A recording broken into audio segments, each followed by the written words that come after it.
సాధారణంగా laser technology అనేది ఎప్పటి నుంచో ఉంది కదా అందుబాటులో. బట్ ఏంటి డిఫరెన్స్ బిట్వీన్ ప్లాస్మా లేజర్ టెక్నాలజీకి, నార్మల్ లేజర్ టెక్నాలజీకి ఏంటి డిఫరెన్స్ ఉంది? అడ్వాన్స్ ప్లాస్మా ఇదేం చేస్తుంది, అన్నిట్లాగా ఏదో కాల్ చేసి వదిలేసాము అనేది కాదు. ఈ ప్లాస్మా లేజర్స్ వచ్చేసి ఏదైతే కొల్లాజిన్ ఉంటుందో ఆ కొల్లాజిన్ ని స్టిమ్యులేట్ చేస్తాయి.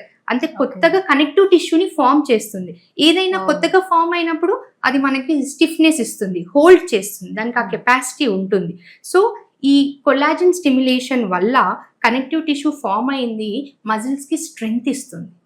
స్ట్రెంగ్త్ ఇవ్వడం వల్ల ఇప్పుడు మనం అనుకుంది అది మజిల్ స్ట్రెంగ్త్ లేకుండా మజిల్ వీక్ అవ్వడం వల్ల మనకు అన్ని జారీ ప్రాబ్లం అనేవి హోల్డింగ్ కెపాసిటీ తగ్గిపోయి యూరినరీ ఇన్కాంటినెన్స్ ఇంకా మిగతా చూస్తున్నాము అని అనుకుంటున్నాం.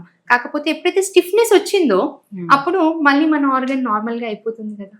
సో ఈ అడ్వాన్స్ ప్లాస్మా లేజర్ టెక్నాలజీసే కొల్లాజిన్ స్టిమ్యులేట్ చేసి కనెక్టివ్ టిష్యూ ఫామ్ అవ్వడం వల్ల ఆ మజిల్లో స్ట్రెంగ్త్ క్రియేట్ చేస్తుంది.